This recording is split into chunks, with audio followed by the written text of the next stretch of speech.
Ya, di dalam At-Taubah 31, maka mereka menjadikan alim-alimnya dan rohib-rohibnya menjadi Tuhan selain Allah. Huruf kecil. Di Al-Baqarah 22, dengar kan ketawa bang, janganlah ketawa, ini nggak menghargai lah. Anda jualan Al-Jaziah obat terlalu 23 panjang. juga dikatakan di sana Di sini orang menuhankan waras hawa semua sini nafsu. bang. Iya, sorry. Terlalu sadar Menuhankan dong. hawa nafsu, Ini bukan ya. gereja, ini bukan gereja. Sadar dong. Jadi gini, coba duduk dulu yang rapi, biar saya waraskan Anda ya. Duduk yang rapi, duduk yang rapi. Dengarkan pernyataan saya supaya Anda tidak gila permanen.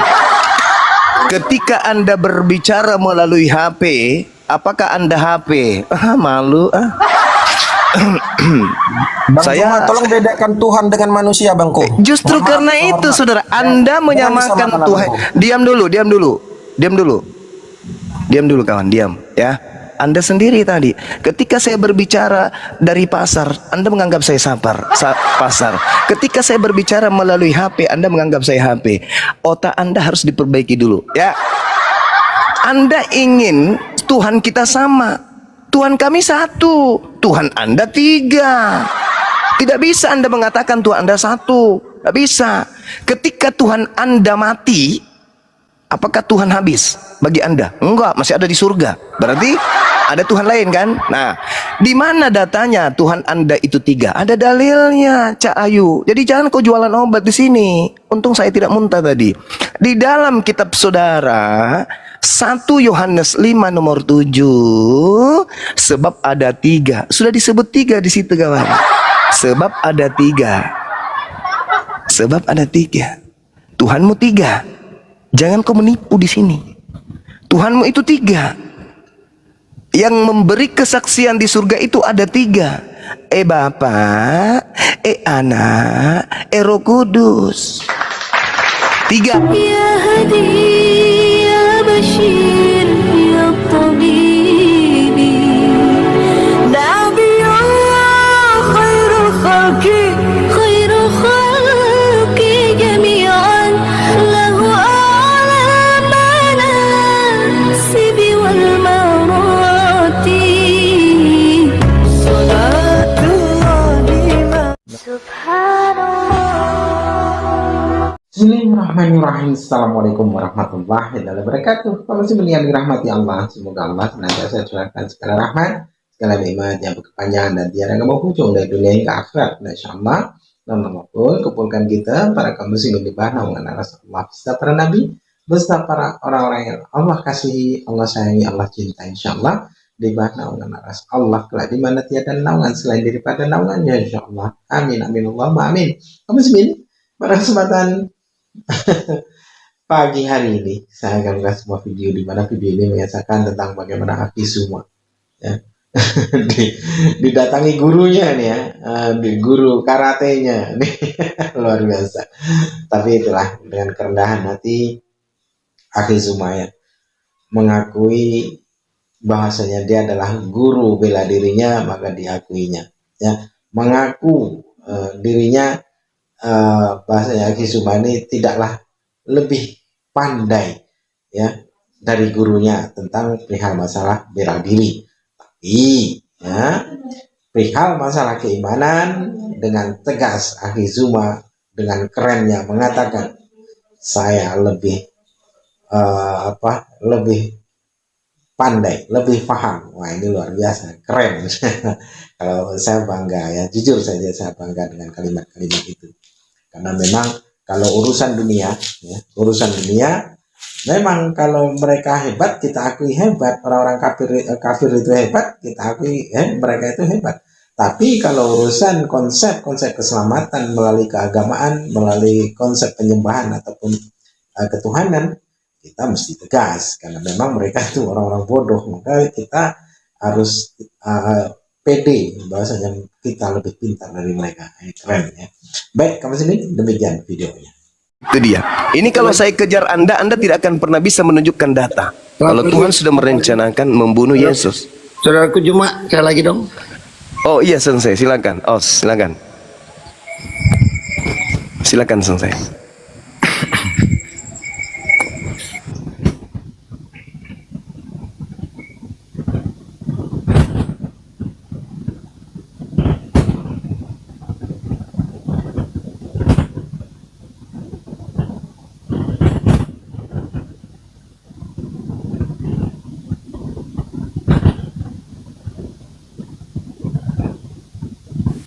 Mute-nya dibuka, Bang. Mute-nya, mute. Iya. Oke. Terima kasih.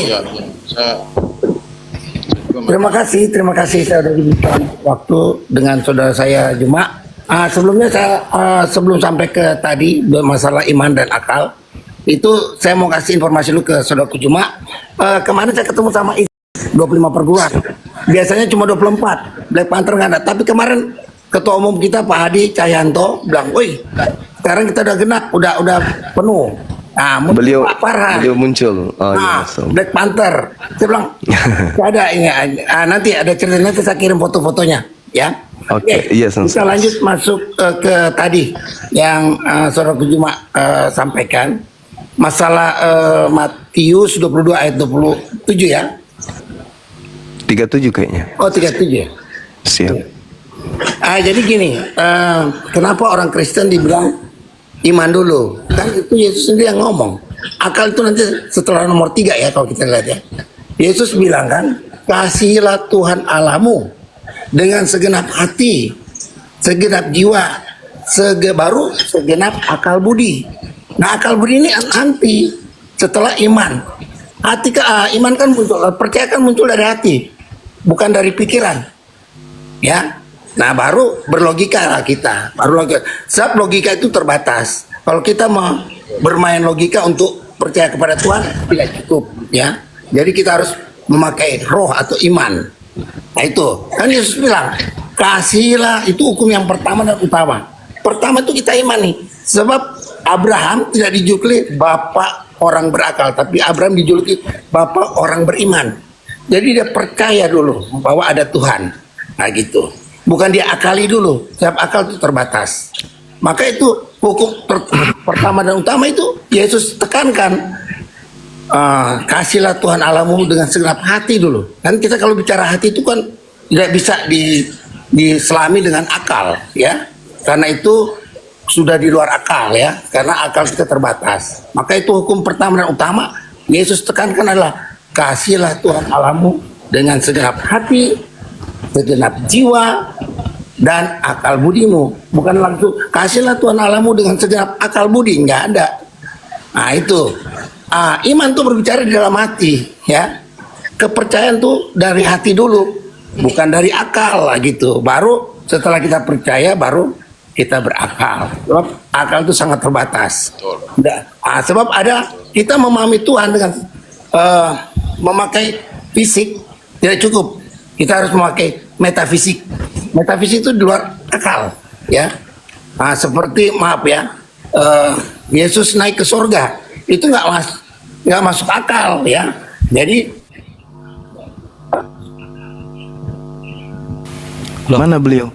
kena peringatan, kena pelanggaran itu. Kena pelanggaran parobetnya. Ya udah gini deh, terakhir dari saya Bang Juma, assalamualaikum Iya. Bang. Silakan, Cuma silakan. begini, saya tadi tertarik itu dengan kalau bicara diskusi begini tadi, tapi kalau soal debat bertafsir menafsir itu saya tidak tertarik begitu. Jadi dari saya begini, apa namanya, kalau karena ini mau untuk diskusi iman ya lintas agama, buat saya, bagi saudara saya yang beragama Islam, jalankan ajarannya itu dengan baik. Jadi kemudian dari kami juga seperti itu, ya kita tetap bersatu dalam kebinekaan kita. Itu dari saya Bang. Oke, alhamdulillah ya, makasih Bang, makasih. Menjalankan iman kita dengan baik itu jauh lebih penting lah daripada kita diskusi nggak ada ujung begini tentang iman gitu kan, nggak ada ujungnya itu Bang. Gitu. Iya, thank you. Ya, jadi saya pamit. Saya terakhir menyampaikan selamat menjalankan ibadah puasa bagi Makasih. saudara kita yang beragama Muslim. Semoga amal ibadah puasa ini dapat diterima oleh Yang Maha Kuasa. Assalamualaikum warahmatullahi wabarakatuh, Bang. Waalaikumsalam saudaraku, makasih. Makasih. Baik, saya tanggapi sebelum Sensei Robert naik lagi ya, mengenai yang ada di dalam kitab Lukas tadi, yang mana sensei kita ini, sensei saya ini, itu kemudian berbicara bahwasanya yang pertama itu bukan akal tapi hati. Saya tepuk tangan dulu untuk Sensei Robert. Mudah-mudahan Sensei masih mendengarkan di bawah. Ketika berbicara mengenai iman, Sensei, dan Anda jadikan tolak ukurnya adalah hati, manusia tidak akan pernah bisa membohongi hatinya. Bagaimana mungkin kemudian Anda mengasihi Tuhan dengan hati, dengan mendudukkan kemurnian kalbu ini sebagai tolak ukur kebenaran, ketika Tuhan itu Anda imani menjadi bayi? Apakah hati Anda bisa menerima itu? Pasti tidak. Makanya Al-Quran sangat menitik beratkan kebenaran itu terhadap hati. Ya ayyuhalladzina amanu taqullah wa qulu qawlan sadida. Wahai orang-orang yang beriman, bertakwalah kamu kepada Allah dan ucapkanlah perkataan yang benar. Ucapan itu landasan hati. Ketika hati ini berbicara, maka apa yang terlontar keluar itu adalah sebuah kebenaran. Bagaimana mungkin Anda ingin mengasihi Tuhan sedangkan Anda memiliki sembahan seorang bayi dan itu tidak masuk di dalam hati Anda? Hati Anda akan menolaknya. Dalam hati Anda, ini tidak mungkin Tuhan. Tapi karena sudah terdoktrin, terdogma, hati Anda kemudian buta. Inilah yang dikatakan Al-Quran, summum bukmun umyum fahum la yarji'un. Hati Anda buta. Jadi jangan kemudian Anda mengatakan akal memang belakangan, yang pertama itu adalah iman. Oh tidak, hati itu berbeda dengan iman, Sensei. Hati dan iman itu berbeda. Itu adalah dua komponen yang berbeda, dua entitas yang berbeda. Mereka memiliki makam-makam, kedudukan-kedudukan, stasiun-stasiun yang berbeda dan punya tempat-tempat yang berbeda pula. Jangan Anda satukan antara hati dengan iman. Iman yang betul adalah iman yang tidak bertolak belakang dengan hati. Itu bagaimana Anda bisa mengatakan hati itu adalah iman? Enggak, beda. Beda. Antara iman dan hati itu beda. Kalau iman salah, hati menolak. Makanya Al-Quran mengatakan liyu'azziballahul munafiqina wal munafiqat wal musyrikina wal musyrikat wa yatuballahu 'alal mu'minina wal mu'minat wa kana Allahu ghafurar rahima. Al-Quran saya menerangkan itu, sehingga Allah akan mengasap orang-orang munafik. Kenapa Allah mengasap orang munafik? Karena lisannya, perbuatannya tertolak oleh hatinya sendiri. Ini kita belum berbicara mengenai akal loh, baru hati. Sensei sudah salah di situ. Maaf, saya bukan mau mengajari. Kalau di bela diri, Sensei lebih tinggi dari saya itu pasti. Tapi kalau dalam hal kebenaran, mohon maaf, ya kita harus duduk bersanding dan kemudian kita ukur esensi kebenaran yang kita tuangkan melalui lisan kita, biar orang yang menilai. Hati ini nggak bisa dibohongi, Sensei. Bagaimana mungkin kemudian hati Anda bisa membuka diri, membuka ketika dikatakan Tuhan datang dalam rupa bayi imut, lalu hati Anda mengatakan, oh itu betul, oh itu adalah kemunafikan. Ini yang hati-hati di Islam. Makanya Islam itu dikatakan sebagai jalan keselamatan, rahmatan lil alamin, karena seluruh komponen yang ada unsur keislamannya, tolak ukurnya itu hati, dan kebenaran itu wahyu dengan penggarisan akal. Tidak bisa tidak, gak boleh ditawar-tawar itu. Makanya kalau ada hati, ucapan tidak bersamaan, Allah mengancam orang-orang itu. Liyu'azziballahul munafiqina wal munafiqat wal musyrikina wal musyrikat wa yatuballahu alal mu'minina wal mu'minat wa kana Allahu ghafurar rahima. Sehingga Allah akan mengasap orang-orang munafik laki-laki dan perempuan, dan orang-orang musyrik laki-laki dan perempuan, dan Allah akan menerima tobat orang-orang mukmin laki-laki dan perempuan, dan Allah Maha Pengampun lagi Maha Penyayang. Kenapa dia disebut munafik kemudian? Karena hatinya dia bohongi. Jadi tolak ukur iman itu berbeda ketika Anda mengatakan kasihilah Tuhan dengan hati. Beda iman dengan hati, sensei. Mohon hormat ini, salam hormat dari saya ini muridmu. Tidak bisa kemudian sensei mendudukkan bahwa iman itu hati. Oh no, salah. Salah itu. Hati itu cahaya kalbu. Yang mana kalbu ini memiliki ritme ketukan yang bersumber dari akal. Begitu juga akal akan mendeteksi ritme hati untuk bekerja kemudian menghasilkan manifestasi kebenaran dan menghasilkan manifestasi kesalahan. Tidak abu-abu. Salah yang salah, benar yang benar. Jadi tidak bisa Anda mengatakan bahwa hati itu adalah iman. Enggak. Bagaimana mungkin dalam hati saya melihat sebuah ada benda berupa cincin. Benda berupa cincin. Hati dan pikiran saya sudah kompak mengatakan ini cincin. Hati saya mengatakan yes, itu cincin. Akal saya melihat itu cincin. Dibenarkan oleh panca indera yang lain, yes itu cincin. Iman saya mengatakan itu adalah kupu-kupu. Tidak bisa. Mata Anda ketika melihat Maria melahirkan, mata Anda mengatakan ini manusia. Ketika Anda olah apa yang dicerna oleh panca indera Anda itu masuk ke dalam hati, hati Anda akan mengatakan yes ini manusia. Akal bekerja, mesin penggeraknya kemudian notnya dibunyikan pelatuknya oleh hati. Satu kata, satu rasa, itu adalah manusia yang keluar dari rahim Maria. Iman mengatakan apa? Pada hari ini telah lahir bagimu juru selamat, Tuhan di kota Daud. Beda sensei, mohon maaf, beda antara iman dengan hati. Beda ya. Jadi ya itulah yang saya katakan tadi, sekali lagi, level apapun kalau orang itu sudah Kristen, cuman gak enak aja ya saya ngomong.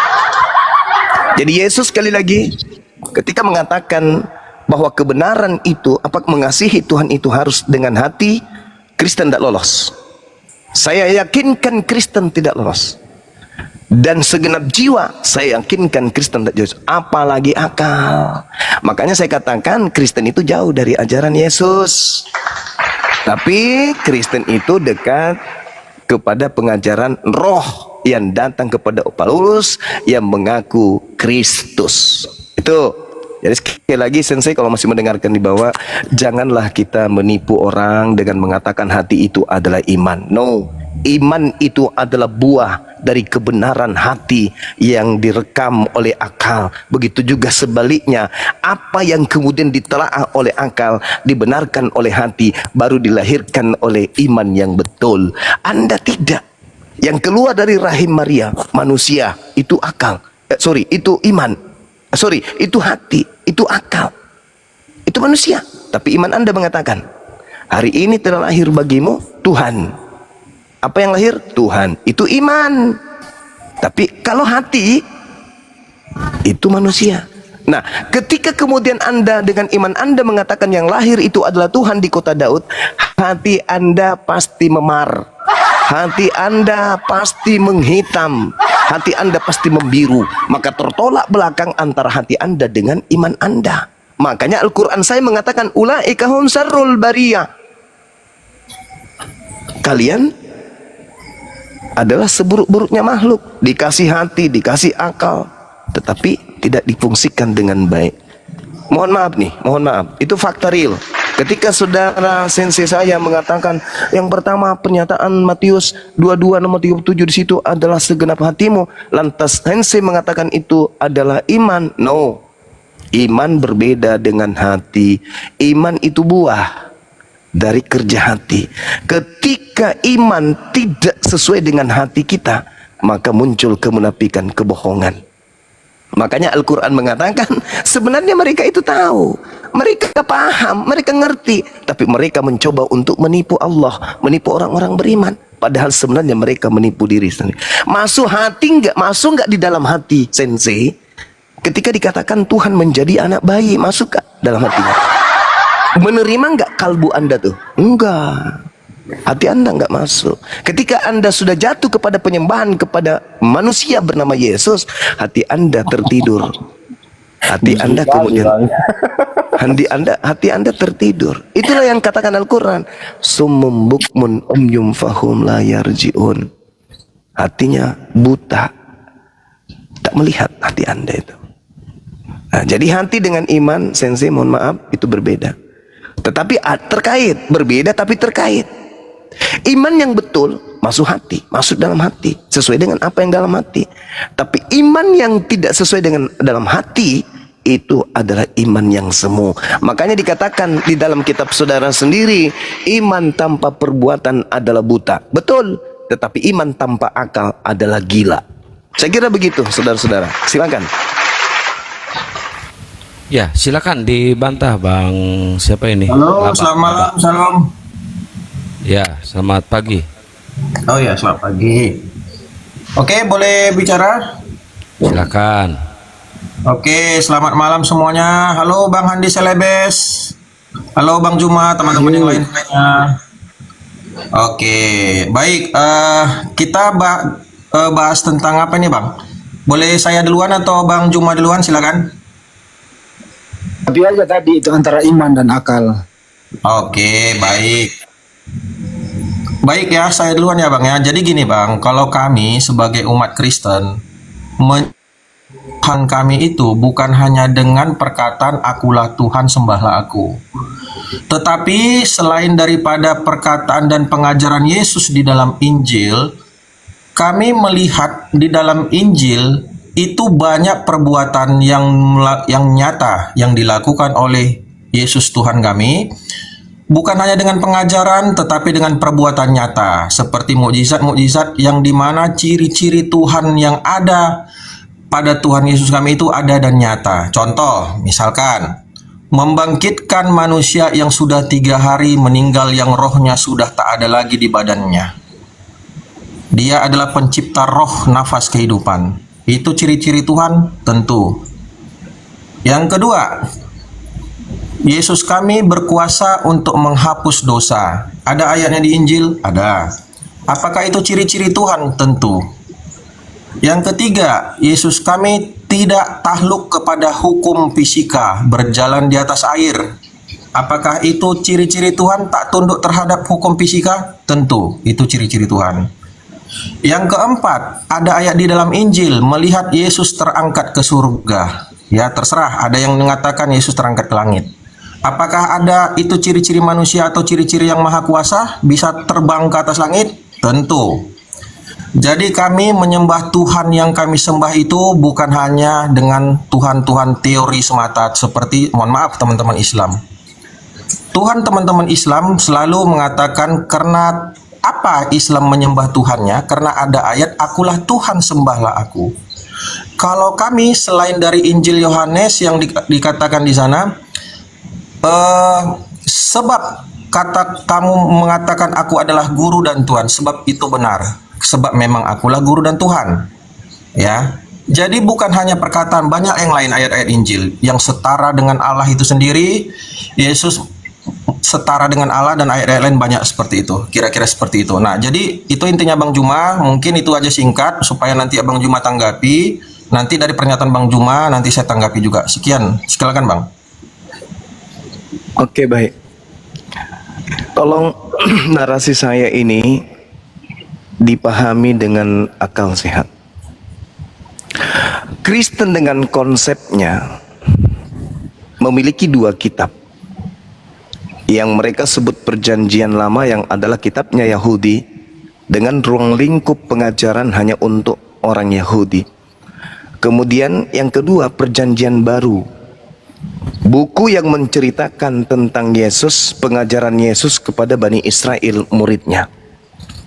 2 buku ini kemudian diambil oleh orang Kristen dengan 2 komponen kekuatan yang ada di dalamnya.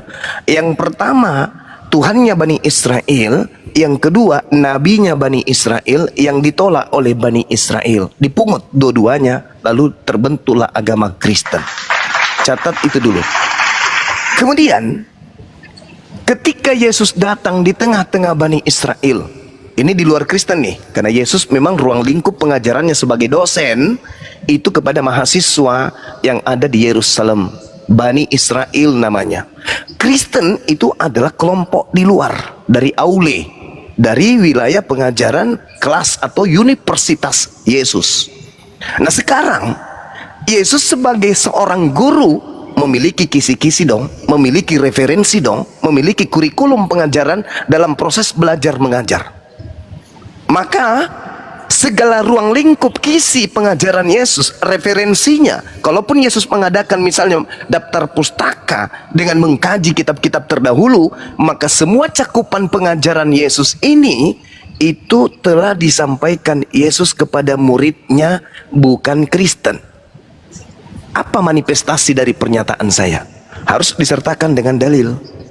Apa dalil yang menjadi acuan kemudian? Segala firman yang engkau sampaikan kepadaku telah kusampaikan kepada mereka, dan mereka telah menerimanya. Mereka tahu benar-benar bahwa aku datang daripadamu, dan mereka percaya bahwa engkaulah yang telah mengutus aku. Pertanyaan saya kemudian, apakah murid-murid ini ketika menerima segala firman ini keliru mereka? Karena mereka tidak menganggap Yesus Tuhan selayaknya Kristen. Segala firman sudah ditelan oleh murid-muridnya Bani Israel. Segala pernyataan Yesus sudah dirangkul oleh murid-muridnya Yesus. Tapi apa hasilnya? Hanya pada level Yesus itu utusan Tuhan tok, bukan Tuhan. Ini kita belum berbicara mengenai Kristen yang mengambil cerita-cerita yang terjadi antara Yesus dengan muridnya. Tetapi saya bisa mengatakan kesimpulan ini adalah kesimpulan akhir. Tidak ada lagi kesimpulan selain daripada kita nyebrang jembatan untuk masuk ke dalam kelasnya orang Kristen. Berbeda, universitasnya berbeda. Nah, untuk itulah kemudian apapun dalil yang Anda jadikan, Yohanes 13 nomor 13, Yohanes 16 nomor Yohanes 14 nomor 6, Yohanes 3 nomor 16 atau bla bla bla bla dan seterusnya, itu macemen. Itu hanya Anda cocokologi dan itu hanya Anda mencomot-comot perkataan-perkataan saja.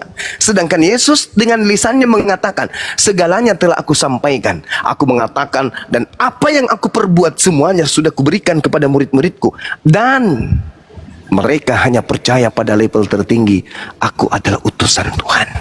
Itu yang pertama. Ini murid-muridnya Yesus, kesimpulannya mendudukkan sang guru hanya Rasul Allah, Rasulullah. Naik level kita. Bagaimana dengan Yesus tentang dirinya? Nah, Anda tadi menyinggung, bagaimana kami tidak menuhankan dia, bro? Dia jalan di atas air. Ingat, ketika dia jalan di atas air, murid-muridnya hanya mengiranya sebagai hantu. Apalagi membangkitkan orang mati. Itu yang membuat Anda menuhankan orang yang diutus sebagai yang justru sang murid-muridnya dengan mukjizat-mukjizatnya ini hanya menganggapnya sebagai utusan Tuhan. Anda kelompok luar dari kelas luar yang diajarkan kemudian bukan langsung Yesus, justru mendudukkan kacamata Anda menilainya dengan Tuhan, nilai penilaian sebagai Tuhan. Nih saya kasih data. Yohanes 5 nomor 36. Coba Anda teliti lagi nanti setelah ini. Ada kesaksianku. Yesus berkata, ada kesaksianku yang lebih penting dari kesaksian Yohanes Pembaptis. Yohanes Pembaptis loh. Siapa yang percaya kepada Yohanes Pembaptis, meskipun dia pemungut cukai dan wanita pesundal, karena percaya kepada Yohanes Pembaptis, kata Yesus, dia lebih dulu masuk surga. Bayangkan. Tapi tak ada artinya, kata Yesus. Tak ada artinya. Ada kesaksianku yang lebih penting dari kesaksian Yohanes Pembaptis, bahwa semua mukjizat-mukjizat yang aku lakukan, mukjizat itulah yang aku lakukan sekarang, dan mukjizat itu yang bersaksi bahwa Bapa yang telah mengutus aku. Subhanallah. Yesus mempersaksikan firman-firman, perkataan-perkataan yang diucapkan semuanya telah diserahkan ke muridnya. Dan muridnya kemudian menyimpulkan, oh guru kita ini benar-benar Rasulullah. Yesus kemudian mempersaksikan segala mukjizat, membangkitkan orang mati, membuat air menjadi anggur, orang buta melihat, orang lumpuh kemudian berjalan, orang botak nyisir, orang buta ngintip. Semua yang dilakukan oleh Yesus ternyata semuanya itu hanya untuk supaya menguatkan kesaksiannya kalau dia itu adalah Rasulullah. Selesai, final. 1 hari, 2 hari, 3 hari, 1 bulan, 4 bulan, 3 tahun, 5 tahun, 10 tahun, 40 tahun, muncullah sang Kristen. Ia mengambil kemudian ajaran Yesus, lalu melantik Yesus dengan pengajarannya itu dengan embel-embel Tuhan. Kenapa demikian? Karena sebenarnya yang Anda sembah itu bukan anaknya Maria, tetapi Yesus Kristus yang keluar dari kubur, yang bukan manusia yang datang kepada Yesus. Silakan. Oke, makasih waktunya Bang Juma. Oke, Silakan. baik ya, saya tanggapin yang disampaikan Bang Juma ya. Oke. Jadi teman-teman ya, kalau kita merujuk kepada imannya Kristen, sebenarnya gini teman-teman ya. Kami sebagai orang Kristen itu meyakini yang dinamakan Allah Tritunggal. Jadi kalau teman-teman mengatakan bahwasanya orang Kristen Tuhannya 3, sebenarnya itu adalah perkataan orang sesat namanya. Karena di dalam Alkitab juga ada tertulis ayatnya Tuhan yang Esa. Jadi Tuhan orang Kristen itu bukan 3, Esa. Tentunya kata Esa ini juga ada di dalam Al-Quran, ya. Di mana ada perkataan Esa dalam Al-Quran itu banyak. Salah satunya adalah penggunaan kata kami. Ya, penggunaan kata kami, kalau kita ketahui secara Kamus Bahasa Indonesia KBBI, kami itu lebih dari 1. Tetapi ketika kita bertanya dan menjadi pertanyaan besar, mengapa ayat di Al-Quran menggunakan kata kami? Tentunya saya sudah bolak-balik, saya ada 600 jam saya live, selalu teman-teman Islam mengatakan bahwa kami di situ adalah Allah dan para malaikatnya, yaitu Jibril. Tetapi ketika saya kaitkan dengan penciptaan, maka kami menciptakan manusia. Saya tanya, berarti yang menciptakan manusia adalah Allahmu dan Jibril? Bingung, 1000 kali bingung. Saya bilang, kalau tanpa Jibril apakah Allah bisa menciptakan? Kalau memang kata kami huruf besar itu merujuk kepada Allah dan malaikat. Nah, di situ PR teman-teman Islam ya. Yang kedua, kalaulah teman-teman bilang bahwasanya Tuhan tak mungkin menjadi ciptaannya, saya akan membukakan suatu dalil mungkin yang bagi teman-teman menjadi PR. Buka nanti di Al-Qasas ayat 30. Ya, buka di Al-Qasas ayat 30. Bahkan di sana ya, Allah datang dari pohon dan berbicara dari pohon. Ini saya bacakan ya, Al-Qasas 30. Maka tatkala Musa sampai ke tempat api itu, diserulah dia dari pinggir sebelah kanan lembah, dari sebatang pohon. Ingat, dari sebatang pohon, di sebidang tanah yang diberkahi. Wahai Musa, sesungguhnya aku adalah Allah, Tuhan semesta alam. Ya, kalau kita berbicara Tuhan menjadi manusia sesuai dengan Maryam 17, Roh Allah menjadi manusia yang sempurna, menjelma menjadi manusia yang sempurna. Tentu teman-teman Islam sangat membantah. Kenapa? Karena mungkin pasti mereka akan menyamakan itu dengan Kristen.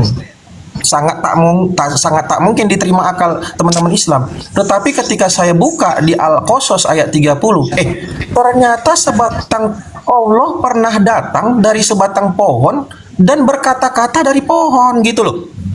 Jadi di mana kita pakai logiknya kamislihin Allah adalah laisa kamislihin yang dikatakan teman-teman Islam? Nah, itu satu. Nah, yang kedua ya, seperti yang kita ketahui ya, bahwa Allah juga dikatakan dalam sebuah ada juga dalam sebuah hadis dapat dilihat dengan mata telanjang, ada ya.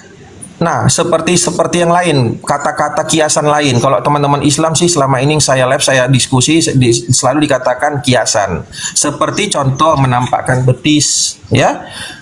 Yang lalu yang meletakkan kakinya satu di neraka, terus tangan kanannya dua-duanya tangan kanan. Nah, kalau saya bertanya sama teman-teman Islam yang naik ke channel saya, selalu dikatakan bahwa itu adalah kata-kata kiasan, Bang Noel. Itu bukan kata-kata asli, Bang Noel. Oke. Saya menerima apa yang kalian sampaikan, itu kata-kata kiasan. Tetapi ketika kami menjelaskan tentang Allah Tritunggalnya kami seorang Kristen, sebagai umat Kristen, kenapa kalian itu selalu menyangkal gitu loh? Kalian bilang, oh enggak, Tuhan berak, begini loh. Tinggal saya bilang sama kalian, Allah kalian turun ke dalam sebuah pohon, berbicara dari pohon, kau imani. Tapi kalau Allah kau menjelma menjadi manusia yang sempurna di Maryam 17, kau tak mau imani. Nah, makanya di sini saya bingung melihat teman-teman Islam, gitu loh. Di ayat lain juga banyak itu. Ada hadis yang mengatakan Allah dilihat dengan mata telanjang dan sebagainya. Nggak usah saya ulang-ulangin lagi. Ya, makanya saya bilang teman-teman, jika kita saling menghargai, silakan, ayo kita saling menghargai. Kami menjelaskan bagaimana Allah Tritunggal kami itu seperti sebenarnya gampang sih, seperti apa? Seperti manusia yang punya tubuh, manusia yang punya roh, manusia yang punya kesadaran atau pikiran atau kecerdasan. Tetapi apakah dikatakan manusia tiga? Tidak. Manusia tetap satu. Seperti itulah keesaannya Allah kami sebagai orang Kristen. Tetapi bedanya apa dengan manusia? Manusia tak mungkin bisa mengutus yang namanya pikirannya, kecerdasannya menjadi manusia lain. Contoh, kau pergi utus kau menjadi manusia, nggak bisa, dia akan koma namanya, hilang kesadaran. Kalau manusia mengutus rohnya itu tak bisa. Kenapa? Karena kalau ketika roh berpisah dari tubuh akan namanya meninggal dunia. Ya, tetapi ketika kita membuat hal seperti itu kepada Tuhan, Tuhan itu tak tanpa batas, artinya maha segalanya. Dia bisa mengutus firman-Nya menjadi manusia, tetapi dia tetap Allah, tetap. Dia tidak kehilangan kuasanya. Lalu manusia, Tuhan Allah kami bisa mengutus rohnya menjadi sesuatu kepada manusia? Bisa. Tapi apakah dia kehilangan-kehilangannya? Tidak. Karena kenapa? Karena sifatnya adalah Sang Maha Kuasa, Maha segala-galanya. Makanya saya kadang-kadang kalau bertanya sama teman-teman Islam, menurut kalian Allah kalian itu maha segalanya enggak? Maha, Bang. Berarti kalau namanya maha, tak ada suatu apapun yang tak bisa dilakukannya. Betul? Oh, enggak, Bang. Kecuali jadi manusia enggak mungkin. Oke, jadi manusia kau bilang enggak mungkin. Berarti Allahmu terbatas kecuali tanda koma. Oh, enggak, Bang. Oke, enggak masalah. Saya bukakan Al-Qasas 30, kau baca bahwa di situ keterangannya bahwa Allahmu pernah berbicara dari pohon. Terus mau gimana? Kalau nggak percaya buka Al-Qasas 30. Ngapain diketawain gitu loh? Silakan buka. Allah berbicara dari pohon. Dan nanti teman-teman satu lagi buka surat At-Taha ayat 14. Ya, At-Taha ayat 14 di sana dikatakan kata Tuhan yang kepada Allah itu T huruf kecil, bukan T huruf besar. Ingat ada di dalam Al-Jaziyah, ya, di dalam At-Taubah 31, maka mereka menjadikan alim-alimnya dan rohib-rohibnya menjadi Tuhan selain Allah, T huruf kecil. Di jangan ketawa, Bang. Janganlah ketawa. Ini nggak menghargai lah. Anda jualan obat terlalu panjang. Juga dikatakan di sana. Di sini orang waras semua sini, Bang. Iya. Sorry. Terlalu sadar dong. Ini bukan gereja ini, bukan gereja. Sadar dong. Jadi gini, coba duduk dulu yang rapi, biar saya waraskan Anda ya. Duduk yang rapi. Dengarkan pernyataan saya supaya Anda tidak gila permanen. Ketika Anda berbicara melalui HP, apakah Anda HP? Malu. Saya tolong bedakan Tuhan dengan manusia, Bangko. Justru karena itu, saudara, Anda menyamakan Tuhan. Diam dulu, kawan, diam, ya. Anda sendiri tadi, ketika saya berbicara dari pasar, Anda menganggap saya pasar. Ketika saya berbicara melalui HP, Anda menganggap saya HP. Otak Anda harus diperbaiki dulu, ya. Anda ingin Tuhan kita sama. Tuhan kami satu, Tuhan Anda tiga. Tidak bisa Anda mengatakan Tuhan Anda satu. Tidak bisa. Ketika Tuhan Anda mati, apakah Tuhan habis bagi Anda? Enggak, masih ada di surga. Berarti ada Tuhan lain kan? Nah, di mana datanya Tuhan Anda itu 3? Ada dalilnya, Cak Ayu. Jadi jangan kau jualan obat di sini. Untung saya tidak muntah tadi. Di dalam kitab saudara 1 Yohanes 5 nomor 7, sebab ada 3. Sudah disebut 3 di situ kawan. Sebab ada 3. Sebab ada 3. Tuhanmu 3. Jangan kau menipu di sini. Tuhanmu itu 3. Yang memberi kesaksian di surga itu ada 3. Bapa, Anak, Roh Kudus. 3. Dan ketiganya adalah satu.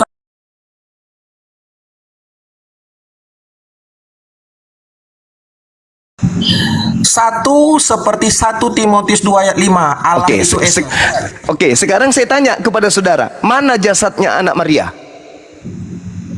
Jasad anak Maria, dia bukan seperti manusia seperti kamu. Mulai Bang Juma. ngaco, mulai ngaco kan? Bukan. Kamu Mulai kan ngaco. anak Maria. Mana jasadnya anak Bang Maria? Juma. Kalau dia, diam dulu. Enggak. Mana Iya, jasadnya anak Maria kalau Anda mengatakan Tuhan Anda 1? Itu yang pertama. Jelas 3 di situ. Anda saja menjadi Kristen, jadi Anda akal-akalan. Di dalam 1 Timotius 6 nomor 16, dialah satu-satunya yang tidak kematian. Masuk nggak Tuhan Yesusmu di situ? Nggak masuk.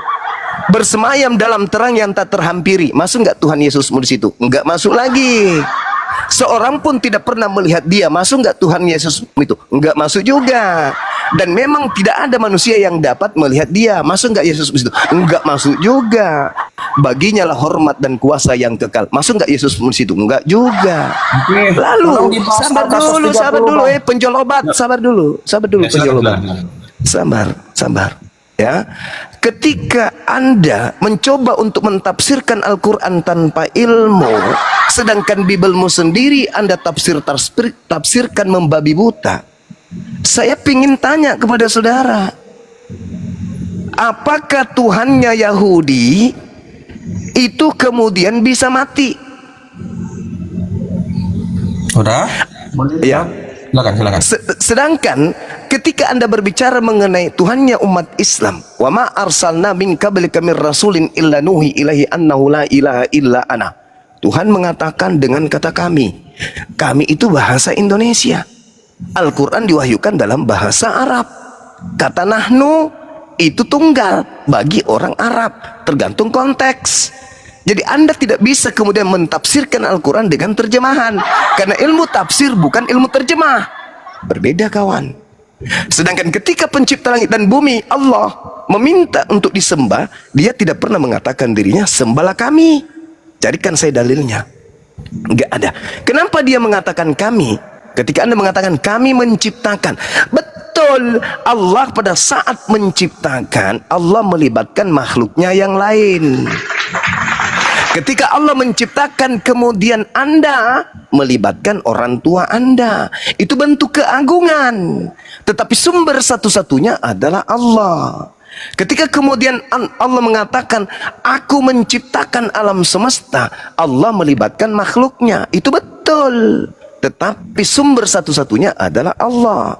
Ketika kemudian Anda mengatakan kaki Allah itu di neraka, ingat saudara, Allah laisa kamitslihi syai'. Allah tidak serupa dengan makhluk. Untuk menggambarkan kemudian kekuasaan Allah, Allah mengkiaskan seperti itu. Tetapi Anda punya wajah, monyet punya wajah, bukan berarti Anda dan monyet itu sama-sama wajahnya, tapi mungkin saja mirip. Jangan seperti itu. Tuhan pencipta langit dan bumi itu laisa kamitslihi syai', tidak serupa dengan apapun. Pahami itu dulu. Pahami itu dulu. Jadi jangan jualan obat di depan saya. Nah sekarang kita berbicara mengenai konsep Tuhan nih. Tuhan 1. Terciduk Tuhanmu 3. Bahkan itu masih bagus saya katakan 3. Tuhanmu itu sebenarnya banyak. Tuhanmu itu roh-roh. Di dalam kitab Wahyu 5 nomor 6. Tuhanmu bertanduk 7 bermata 7. Dan dikatakan 7 roh Tuhan Anda. Bukankah Anda ada penyembah roh? Roh-roh itu banyak kan? Nah, oleh karena itulah kemudian ketika Anda mengatakan bahwa Tuhan Anda itu 1, Anda mencoba untuk membuat kemudian 2 kandidat itu tereliminasi. Kenapa? Karena ketika Yesus dalam kandungan, apakah Roh Merpati juga ada dalam kandungan? Apakah Bapak juga ada dalam kandungan? Tidak ada kan? Ketika Yesus mati, apakah kemudian Bapak juga mati? Enggak kan? Berarti ketika Tuhan Anda yang bernama Yesus itu mati, Tuhan Anda yang bernama Bapak masih ada di langit. Jadi yang kita bahas sekarang ini, Tuhan itu satu atau Tuhan itu tiga. Pertahankan Tuhan Anda tiga, jangan ikut-ikutan ke Islam. Jangan ikut-ikutan ke Islam. Oke. Yesus juga Esa. Allah itu Esa, dan Esa pula dia yang menjadi pengantar. Ada berapa yang Esa di situ? Manusia. Ada berapa yang Esa di situ? Dikatakan di Ada sini. berapa yang Esa di situ, saudara? Markus Ada berapa yang Esa di sana? 12:9. Sebentar. Ada berapa yang Esa? Ada berapa yang Esa di situ? Enggak usah panjang Jawab lebar. Yesus Bosan saya hukum. dengarkan jualan obat. Gimana? Sekarang 1 Timotius 2 nomor 5 ada berapa yang Esa di situ? Satu, Esa itu Nenek tetap Mukiper. satuan. Bagaimana Anda mengatakan ada satu yang Esa? Di situ ada dua yang Bang Esa. Juma, udah surang Bang Juma. Kasih kesempatan lah lawan bicara. Enggak, Anda kan tadi panjang tuh. Anda tadi panjang sesi pertama, saya balas panjang. Sekarang kita tiktokan. Ngapain saya layani penjolobat kayak Anda? Di dalam 1 Timotius 2 nomor 5, saudara, 1 Timotius 2 nomor 5, karena Theos itu Esa, Esa pula Yesus yang menjadi pengantara. Ada berapa yang Esa di situ? Anda mengatakan satu, Nenek Mukiper. Jangan menipu kawan. Ini kebiasaan Kristen ini suka bohong, dusta, menipu. Enggak nipu. Ngapain? Kami enggak boleh. Coba Anda baca. Silakan Anda baca 1 Timotius 2 nomor 5. Silakan Anda baca 1 Timotius 2 nomor 5. Timotius 2 ayat 5. Karena Allah itu Esa. Ya, Dan? Esa pula Allah yang menjadi pengantara antara manusia dan Allah itu, yang merujuk kepada Esa yang Allah tadi.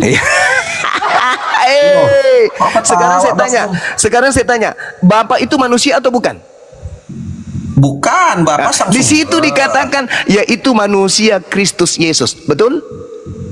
Yesus beda dengan Bapa. Ya, tepuk tangan. Diskusi di mana? Yesus Bapa sang sumber. beda Yesus dengan adalah Bapa. sang firman yang menjadi manusia. Yesus beda dengan Tetapi Bapa.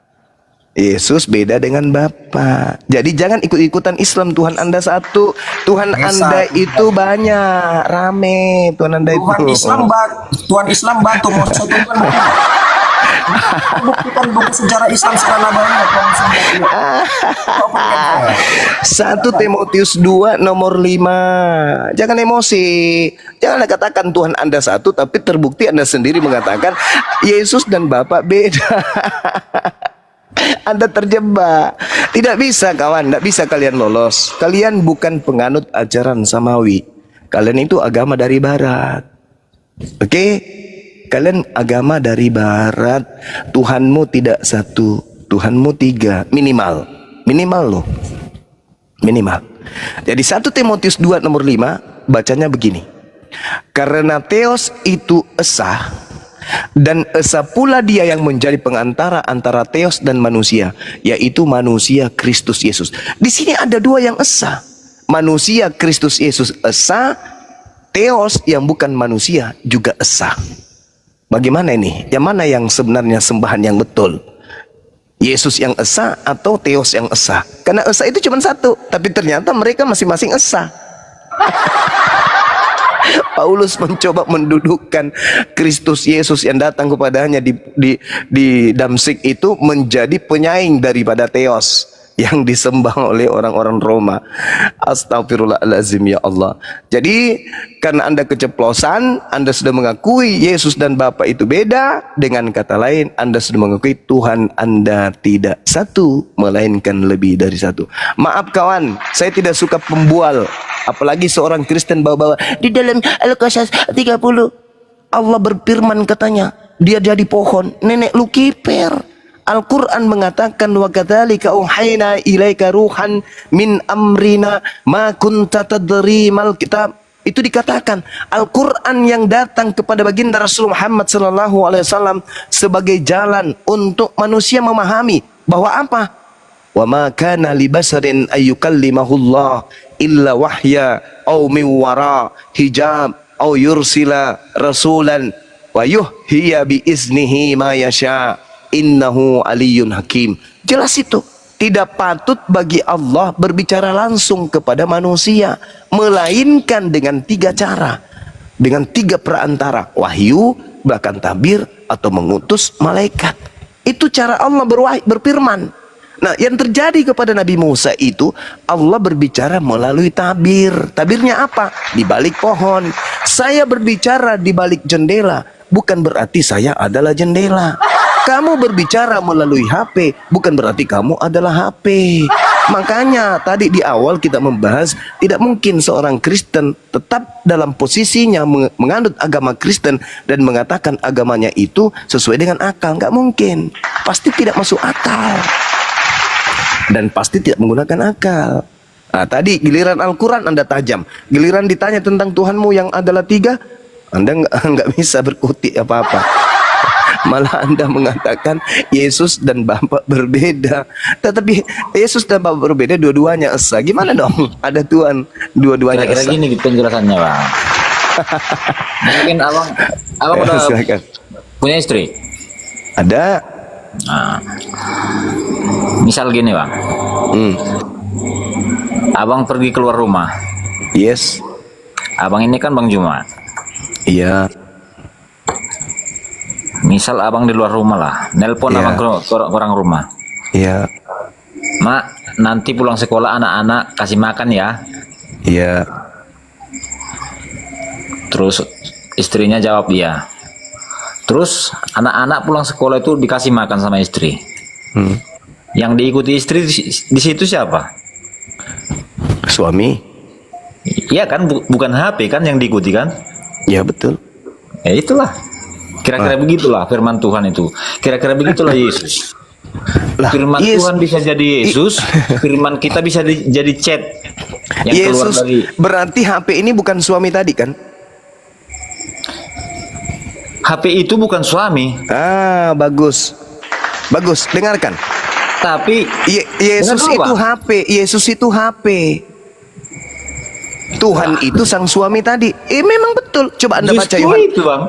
Justru yang diikuti istri tadi siapa? Bang Juma. Suami. Ya. Tapi Kristen mengikuti Itu HP. itulah Kristen yang diikuti. Oh, enggak. Kristen. Sorry, jangan tipu saya. Tuhan. Yang Anda ikuti adalah HP. Loh? Kok jadi terbalik, Bang? Lah, bagaimana ceritanya nih? Anda Tadi menduduk yang diikuti Juma. Gitulah. Yang diikuti Yesus berkata apa, saudara? Aku tidak berkata-kata dari diriku sendiri. Apa yang aku sampaikan adalah apa yang diperintahkan. Begitu juga HP. Ketika saya mengatakan hai, tidak mungkin di HP Anda bunyi ya. Gak mungkin kan? Tapi kenapa kemudian Anda menjadikan HP itu sebagai Bang Zuma?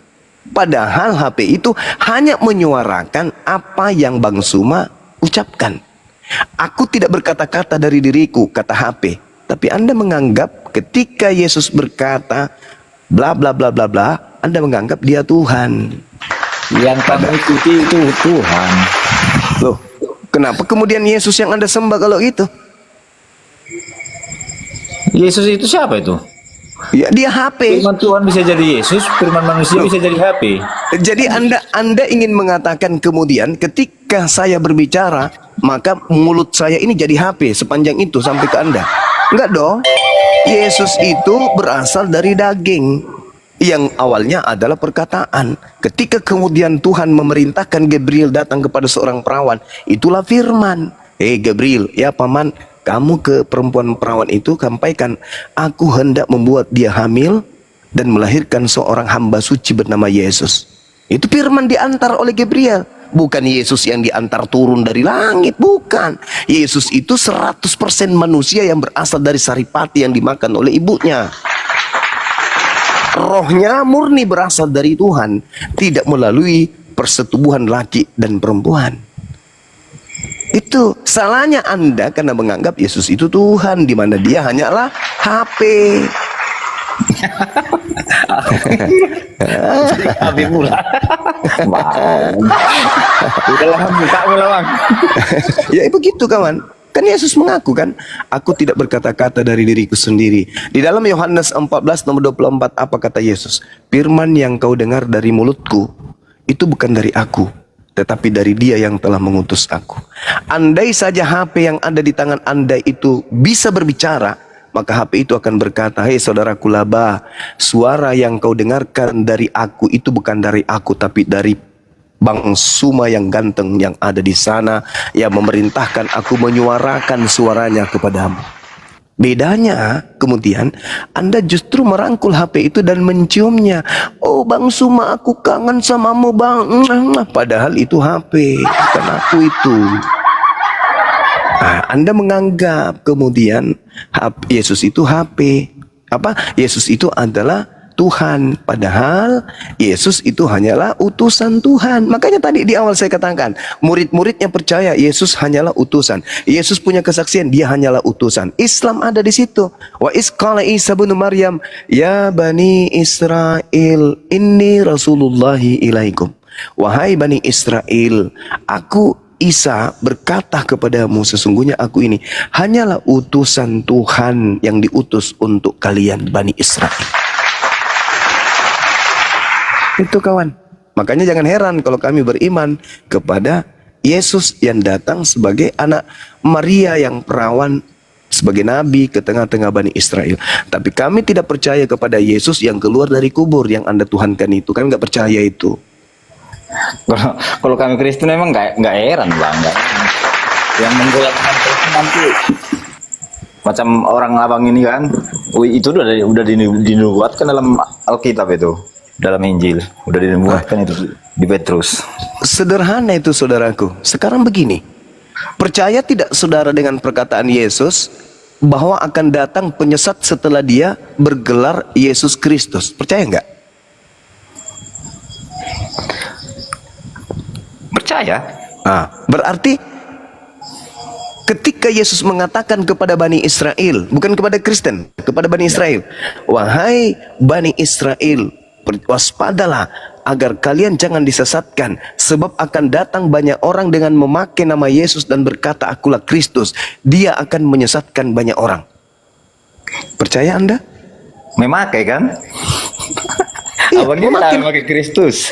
Oh tidak, penyesatnya itu yang mengaku akulah Kristus. Mana ada Bang Suma mengaku Kristus? Penyesatnya datang dan mengaku akulah Kristus. Nah, memakai maksudnya gini bang, memakai salah. itu untuk menyesat. Oh salah. Jangan gitu caranya. Itu namanya Anda membantu iblis dalam menyesatkan manusia. Jangan. Di situ Yesus mengatakan. Abang udah tekankan lagi intinya. Itu intinya bang. Penyesatnya yang berkata akulah Kristus. Mana ada pernah Bang Suma mengatakan akulah Kristus? Enggak. Penyesatnya itu mengaku Kristus.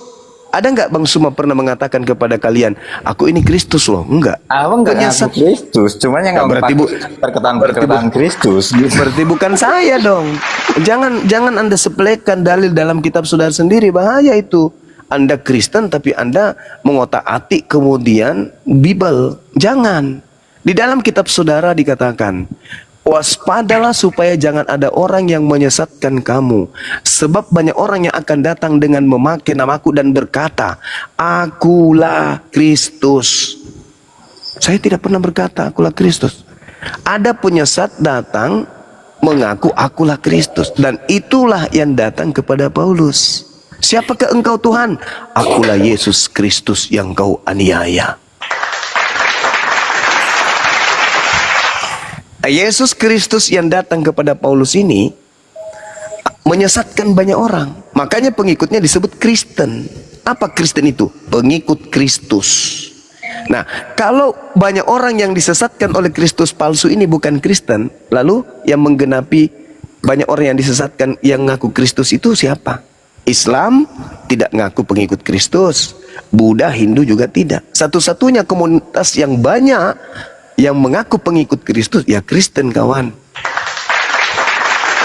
Jangan cari di tempat lain. Memang gini bang, iya betul itu. Yang mengaku pengikut Kristus memang cuma Kristen, ya kan? Ya. Tapi yang menolak Kristus itu siapa? Kenapa? Yang menolak Kristus itu siapa? Ya Anda yang menolak Kristus. Loh, Lah iya dong. Dengar. Mari kita buktikan. Ketika Yesus mengatakan di dalam Matius 15 nomor 24, aku diutus hanya kepada domba yang hilang dari umat Israel. Itu Anda terima atau Anda tolak? Ayo. Anda terima atau Anda tolak? Kalau Anda terima, lalu Kristus siapa yang datang untuk kalian orang Indonesia? Ayo.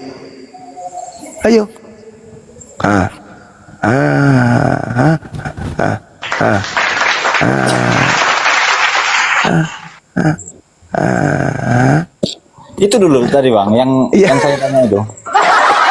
Kalau Anda Yesus siapa?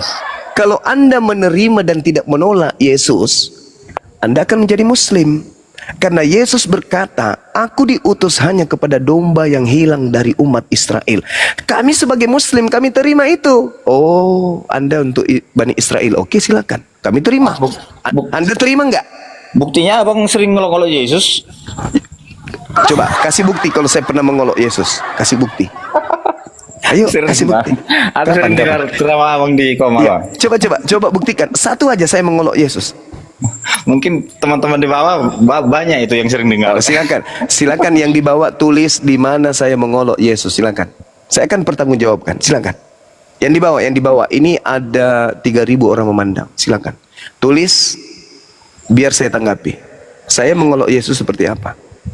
Oh, saya mengoloknya nete. Oh, ada dalilnya. Apalagi? Ditampar, ada dalilnya. Yesus Diseret, mati terkutuk. ada dalilnya. Ayo, mana saya mengolok-ngolok Yesus. Justru saya sebagai Muslim memurnikan ajaran Yesus dengan mengatakan semua yang dituduhkan oleh Kristen terhadap Itulah Yesus. yang memakai nama aku, Bang. Itulah yang memakai nama Yesus. Oh, jadi Anda mengatakan saya pernah mengaku saya Yesus gitu? Bukan mengaku nama Yesus, memakai perkataan Yesus. Loh, di situ jelas dalilnya kok. Sebab banyak orang akan datang dengan memakai namaku. Namaku Suma. Saya tidak pakai namanya Yesus, aku Yesus. Dan berkata akulah Kristus, enggak. Saya hanya mengatakan saya adalah penginjil jalanan.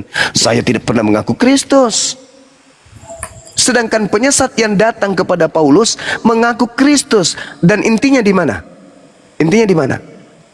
Paulus mengaku menerima pengajaran 13 buku dari oknum bernama Yesus, tetapi bukan manusia. Sekarang saya tanya kepada saudara, yang datang ke tengah-tengah Bani Israel yang dilahirkan oleh Maria manusia atau bukan?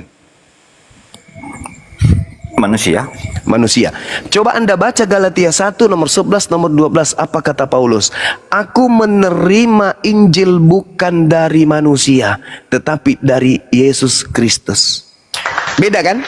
Maria punya Yesus, manusia anaknya. Paulus punya Yesus juga, tapi bukan manusia. Yang mana yang Anda ikuti? Yesus yang manusia atau Yesus yang bukan manusia?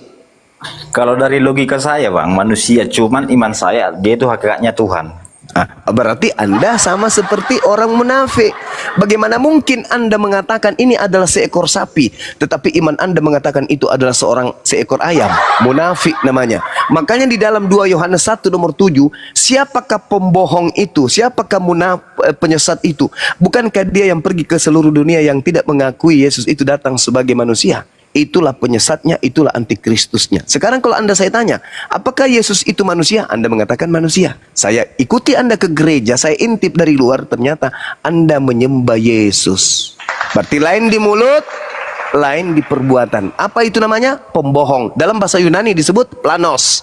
2 Yohanes 1 nomor 7. Siapakah pembohong itu? Siapakah penyesat itu? Bukankah dia yang pergi ke seluruh dunia yang tidak mengaku Yesus datang sebagai manusia? Tanya Paulus, ya paman, yang datang kepadamu siapa? Yesus. Manusia atau bukan? Paulus mengatakan bukan. Berarti penyesatnya adalah dia yang tidak mengaku Yesus datang sebagai manusia. Baca Galatia 1 nomor 11 nomor 12 kawan. Yang mengajarkan kepada aku adalah bukan manusia. Bukan manusia yang mengajarkan Injil kepadaku, tetapi pernyataan Yesus Kristus. Berarti dia mengakui bahwa Yesus Kristus bukan manusia. Penyesat adalah yang pergi ke seluruh dunia yang tidak mengaku Yesus datang sebagai manusia. Siapa dia? Paulus. Siapa mengikutnya? Kristen. Nah, demikian tadi kaum muslimin yang dimana gurunya pun pada akhirnya ngacir kalang kabut ya, datang pula si Noel. Narasinya hanya itu saja. Ingin cari remis ya, sehingga membuat pinahan yang tidak yang membuat umat muslim tertawa. Saya tadinya menonton tuh sampai tidur itu langsung terbangun, tapi saya mau naik sebenarnya ya, tapi ternyata di atas sudah penuh orang ya, dan banyak orang-orang berilmu, guru-guru kita di sana, maka saya pun tidak ikut naik. Kalau perihal masalah nahnu ini ya, kadang-kadang memang dari pihak muslim itu kurang belajarnya ya, apalagi debater baru ini ya, yang penasaran naik ke room-roomnya orang Kristen akhirnya jadi bulan-bulanan. Ilmu kurang ya, metode dalam berdebat itu harus dikuasai sebenarnya. Sepandai apapun kita baca Al-Quran, sepandai apapun kita tentang hadis ya, kalau kita tidak mempunyai keilmuan dalam berdebat ya, tidak mempunyai keilmuan dalam bernarasi ya, maka kita akan jadi bulan-bulanan. Kita tidak pandai nanti membuat korelasi atau paralel ya. Kita harus membuat paralel, karena sesungguhnya disiplin ilmu bahasa Arab itu ya, grammar dan kosakatanya itu sangat tinggi dan luas sekali, yang dimana bahasa-bahasa lain, bahkan bahasa Indonesia, bahasa Inggris, dan bahasa-bahasa lain itu tidak dapat menyerap dengan sempurna grammar dan kosakata bahasa Arab itu, sehingga kalau diikuti dari terjemahan, apalagi terjemahan Indonesia, banyak gagal paham orang gitu ya. Dalam satu kalimat banyak makna kalau bahasa Arab ini ya, tidak seperti bahasa Indonesia, sehingga bahasa Indonesia pun tidak sempurna, tidak dapat sempurna menjangkaunya, menyerapnya ya, grammar dan kosakata bahasa Arab itu. Maka berhati-hatilah ya. Nah, nahnu itu dalam disiplin bahasa Arab ya, kami ataupun nahnu itu pengungkapan keagungan, di mana orang-orang Arab itu ya, kaum Quraisy pada zaman itu, ketika mereka mempunyai power, ketika mereka mempunyai kekuasaan, dia akan berkata-kata dengan kalimat sombong. Nah, kalimat sombongnya itu apa? Ya, mengatakan kami ya, selain daripada aku. Nah, orang kalau tidak paham grammar dan kosakatanya, maka itu akan dianggapnya jamak gitu ya. Dalam bahasa Arab, nahnu itu adalah perkataan tertinggi dalam kesombongan ya, dalam kesombongan orang-orang berkuasa kala itu. Maka ketika Allah lalu juga berkata dengan kalimat nahnu, itu ingin menandingi, Allah menandingi sesuai dengan bahasa mereka, Allah mengikuti bahasa mereka, sehingga mereka itu dapat faham dengan kalimat yang sama yang diucapkan oleh Allah, yang difirmankan oleh Allah, bahasanya manusia itu pun tidak ada apa-apanya, Allah lah lebih tinggi, Allah lah lebih mempunyai power, Allah lah lebih memiliki maha dari segala maha. Maka disitulah ketika orang-orang Arab itu, kaum Quraisy itu berkata nahnu dengan kesombongannya, maka Allah menandingi juga dengan kesombongan. Karena yang layak sombong itu hanya Allah Ta'ala saja, yang dimana manusia itu tidak dapat berbuat apa-apa. Manusia itu tidak mempunyai daya dan upaya selain daripada Allah berkehendak itu sendiri. Baik kaum muslimin, mungkin hanya itu saja yang dapat saya sampaikan, dan saya Rifdi Sani. Wassalamualaikum warahmatullahi wabarakatuh.